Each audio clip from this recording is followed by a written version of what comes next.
Sometimes people tell me I'm boring. That's because when I explain to them all my routines, they think that I am a robot. But I'm quite proud of being a bit of a robot. I like to think that my robot side helps me reveal fully my human side and importantly bring me fulfillment, happiness, and peace. In this video, I'm going to take you through my own routines, what I like to call them my rocket routines, and show you how they help me stay balanced, happy, and focused. We'll explore routines that nurture your spiritual, physical, intellectual, relational, and emotional well-being. So let's dive in and design a life that truly works for you, one routine at a time. Hey, my name is Greg from Renew. I'm a master coach helping people, teams, and organizations to know themselves, design their future self, and become their future selves. Renew and I are here to help you live a life where you have control. As I mentioned, sometimes I do believe that I live like a robot. There are so many things that I do without ever thinking about them: showering, brushing my teeth, washing dishes, etc. And that's not a coincidence. It's how our brains are designed. Each decision we make, what to eat, when to exercise, how to prioritize our day, requires mental energy. If we had to make decisions about everything, we'd be exhausted after about 1 hour of waking time. That's where routines come in. Think of routines as a launchpad for your life. Once they're in place, they take over like an autopilot, guiding you smoothly through your day. This frees up your brain to focus on the bigger, more important tasks that actually require your attention and generate outcomes that deeply matter to you. It's not just about efficiency though. Routines also gives us a sense of security and reduce our stress. They create structure in what can sometimes feel like a very chaotic world. When you know what's coming next, your mind can relax. But what's even more fascinating is how routines impact our happiness. Studies show that people who stick to regular routines, especially those focused on health, relationships, and personal growth, report higher levels of life satisfaction. So it's not just about getting more done. It's about feeling more in control, more grounded, happier, and more at peace. And here is another thing about routines. Our brains love them. When we repeat an action often enough, our brains form neural pathways that allow us to perform tasks without even thinking. And that's called habit formation. In other words, the more you stick to a routine, the easier it becomes. Daniel Kahneman wrote a whole book about how this works, one of my top 10 ever books. You don't want to have routines that get you stuck in a cycle, though. The key is to design routines that serve your goals, routines that enhance your spiritual, physical, intellectual, relational, and emotional well-being. This is a spire that I have talked about in other videos. When you set up routines with intention, they become powerful tools for transformation. That's what I want to share with you today. How to create routines that act like rockets, propelling you towards the life you want. And just in case you want to become really good at building routines, then check this out. My routines have vastly different frequencies. They can be daily, weekly, monthly, quarterly, annually, depending on what they are. Some might be for a very long period of time and others might be for a short period of time, depending on what my goal is. And before we dive into my routines and how I integrate the SPIRE framework, I want to ask you and ask yourself, what areas of your life feel chaotic or out of control? What routines, if set in place, could bring you more peace and clarity? When we think of spiritual well-being, a lot of us picture something abstract or distant, something we maybe only focus on once in a while. What if I told you that spiritual well-being is something we can nurture daily through small, intentional routines? Routines that help us stay connected to our purpose, our values, and ultimately to our inner peace. Spiritual well-being isn't necessarily about religion. It's about meaning. It's about feeling aligned with who you are and the life you want to create. And for me, this starts with a few key routines that help me reflect, plan, and connect with my deeper purpose. The key routine that plays a big role in my spiritual well-being is my life purpose and aspirations review. Once a year, I take a step back and reflect on my life's bigger picture. What am I here for? What is my purpose? This review is a chance to ensure I'm still on the right path, not just professionally, but on all my SPIRE elements and also my life assets. To stay aligned with my purpose, I also engage in a monthly review of my top aspirations and reflections. Every month I ask myself, am I moving closer to the life I want? If not, what needs adjusting? This way I can check with myself and recalibrate pretty quickly. And it doesn't stop here. Every week, I make a weekly plan to advance my annual aspirations. This way I'm not just thinking big once a year, I'm actively making progress every single week towards my bigger annual and life aspirations. For my daily routines, I have my nightly meditation. Every night, I take 10 to 15 minutes to meditate using the Calm app. Sometimes I'll follow a guided meditation, and other times I'll listen to a sleep story to unwind. This short practice helps me calm my mind, reflect on the day, and prepare for a good sleep. Now, financial routines might not seem spiritual at first, but hear me out. Being financially organized creates a sense of security and peace of mind that allows you to focus on higher things like your purpose and relationships. Money is a mean for all my aspire ends. Every year, I prepare a yearly budget, reviewing last year's budget versus actual expenditure. And weekly, I record my expenditures to keep everything on track.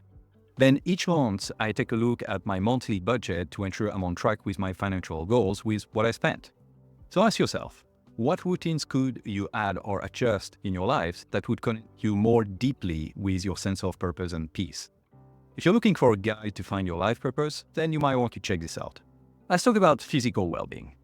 We often think about exercise and fitness, but physical health is so much more than that. It's the foundation for everything we do. Our energy, our focus, and even our emotional stability are deeply connected to how we treat our bodies. When we take care of our physical well-being, we're setting ourselves up for success in every other area of life. It's like making sure that the rocket has enough fuel and is functioning properly before takeoff. Without that, we can't go very far. For me, physical routines are non-negotiable because they keep me grounded, energized, and ready for whatever the day throws at me, mostly. And the key is consistency, small, regular actions that keep my whole body functioning at its best. One of my key core routines is my weekly gym schedule. Every week I alternate between walking and strength training on different days, with one rest day. And that has changed over time, by the way. At some point it was CrossFit, at another point it was yoga. It's okay to vary it. And on Sundays, I like to mix it up with a run, a cycle, or swim. It's just to keep things fresh and also target different muscle groups with more focus on stamina. Physical health isn't just about the intense workout, though. It's about taking care of your body throughout the day in small ways. For instance, I make sure to move 1 or 2 minutes every hour. It might sound small, but these mini breaks are massively important. They help prevent the stiffness, improve circulation, and keep my energy up, especially during long work days. I also have a variable height desk, so I also vary from standing and sitting position. It's really not great for health to be sitting all the time. Another small but powerful routine I follow is eye exercises. With all the screen time that I am and you are exposed to, our eyes can easily get fatigued. So I make it a point to do eye exercises once a day to keep my vision sharp and avoid eye strain.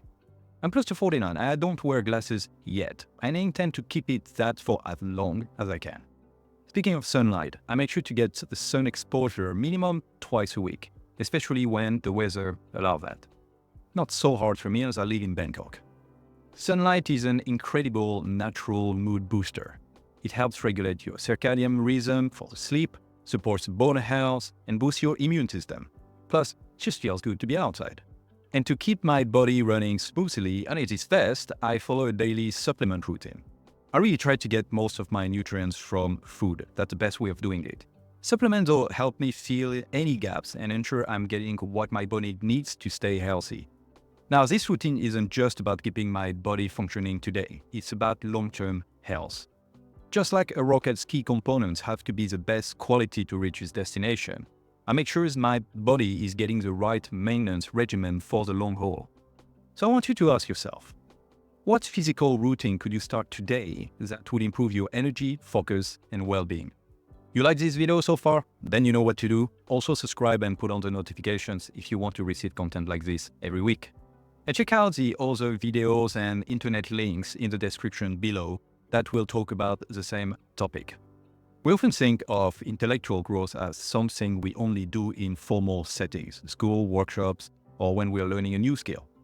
But intellectual well-being is something we can nurture every day through simple routines that keep our mind sharp, curious, and engaged. For me, intellectual routines aren't just about learning new things. They're about keeping my brain active, adaptable, and constantly evolving. It's like continuously upgrading the software of your mind, reaching higher levels of consciousness. You can explore levels of consciousness right here. One of the key intellectual routines I have is language learning. It's been proven to be one of the best exercises for the brain. Every day I spend up to 30 minutes practicing Thai or sometimes other languages like Chinese or Japanese. Language learning isn't just about communication. It's an amazing way to stretch your brain and build new neural connections. At some point, instead of my language learning, I was reading a book summary on Blinkist. It's an app every day. Blinkist is a fantastic tool that condenses entire books into bite-sized summaries of 15 to 30 minutes. So I can digest new ideas quickly without sacrificing too much depth. Another routine that's been a game changer for me is using the Elevate app. No affiliation, by the way. It's a daily mental workout app that keeps my mind sharp by focusing on areas like problem solving, writing, speaking, math, and memory. This helps with fundamental thinking blocks that underpins all my decision processes. And it promotes neuroplasticity. These routines, whether it's language learning, mental exercises, or quick daily reading, are like feeding my mind. By keeping my learning diverse, I ensure that my brain doesn't get stuck in one way of thinking. It's like cross-training for your mind. Another important aspect of intellectual routines is making time for reflection. After reading a book summary or completing a mental exercise, I take a few moments to think about how I can apply what I've learned. Intellectual growth isn't just about knowledge. It's about putting that knowledge into action. So here's my question for you. What could you introduce into your daily routine to keep your mind sharp and curious? Let's talk about something that's at the core of our happiness and well-being, our relationships. As human beings, we thrive on connections. Whether it's our closest friends, family, colleagues, or even casual acquaintances, the quality of our relationships have a profound impact on our life. We all know that relationships take effort. But what I've found is that just like anything else in life, the key to maintaining meaningful connections is consistency. By developing intentional routines around relationships, we can ensure that the people we care about remain an active, fulfilling part of our lives. One of the most important routines I have is my annual plan for friendships. That sounds a bit scary. At the start of every year, I sit down and reflect on my relationships, both the ones I want to strengthen and any new connections I'd like to form. And yes, also connections I might not want to nurture anymore. I take time to think about who in my life I want to stay connected with and how often I want to reach out to them. This isn't just about scheduling calls, meetings, videos. It's about being intentional about how I maintain and nurture these relationships. By doing this, I make sure that the relationships that matter the most don't fade away in the busyness of my life. It helps me maintain strong connections I have, while also leaving room for new and enriching relationships to come into my life. And of course, I don't just stop at an annual plan. Every week, I make a weekly plan for who I want to catch up with. Whether it's a phone call, a text, or meeting for lunch, this weekly check-in ensures that I stay connected and that my relationships don't fall by the wayside. It might seem crazy to plan your relationships, but I can tell you that it has vastly improved the pleasure I take from being with true, deep friends. And hopefully that's mutual. All of this is about making time for the people who really matter to me and showing up in a way that strengthens the bond. I also make space to form new connections, whether it's through work, hobbies, or just serendipity. Building new relationships keeps life exciting and fresh. So I encourage you to ask yourself, who in your life do you want to reconnect with or build a stronger relationship with? What small steps can you take this week to nurture those relationships? Our emotions play a huge role in how we experience the world. They can fuel our actions, guide our decisions, and color our interactions with others. But emotional well-being isn't just about feeling happy all the time. It's about building routines that help us process, understand, and regulate our emotions. One thing I've learned over the years is that emotional well-being requires intentional care. Just like we exercise our bodies or engage our minds, we need to nurture our emotions. For me, that starts the moment I wake up. Every morning, I give myself 10 minutes to wake up slowly, looking outside the window and allowing my mind to settle into the day. This routine helps me ground myself emotionally before diving into tasks or responsibilities. It gives me emotional space to approach my day from a place of peace rather than stress. Another routine that has transformed my emotional well-being is a morning day plan that I do with my partner. And I have to thank her for it, as it was her idea in the first place. So every morning, we sit down together and share three things: a celebration from the day before, something we're grateful for, and also our plan for the day. The plan is split into talking about our physical, intellectual, and spiritual wins for the day, as well as what we're looking forward to. We also want to talk about the mindset we want to have for the day, how we are going to enter the day emotionally. This routine isn't just about organizing the day, it's about emotionally connecting with each other, celebrating the small victories, and starting the day with gratitude. Gratitude is a powerful tool for emotional well-being. By intentionally starting our day with a positive focus, we're able to tackle whatever comes our way with a stronger sense of resilience and joy. Our emotional routine doesn't stop there. In the evening, we come back together for a mindful moment, where we reflect on the day's emotions and share a key learning. These evening reflections allow us to process any unresolved emotions before the day ends. It's a way of making sure we don't carry emotional baggage into the next day. And another part of my emotional routine is Sunday as a relaxing day. I intentionally keep Sundays lighter, with less work or no work at all, and more space for rest and enjoyment. This day of rest is essential for emotional and physical recovery. It's my time to let go of the demands of the week and also allow myself to recharge. We often think we need to constantly push forward, but our emotional well-being thrives when we allow ourselves to pause and rest. So, what emotional routine could you introduce into your life? On the screen, you can now see a summary, a grid matrix of how I mix my Spire with my routines and the frequency of my routines. The key point about routines: make sure to break them. Life is an experiment. Curiosity and evolution are central to human life. And what works as a routine today might not work tomorrow, and a bit of novelty helps keep things interesting and durable. If you have great routines, accept you might not always follow them 100%. Give yourself some wiggle room. 90% is always better than 0%. I'll leave you with a quote from the Dalai Lama. Happiness is not something ready-made. It comes from your own actions. If you'd like to dig deeper on the Spire elements and how they relate to living a truly sustainable life, then you might want to check this video out.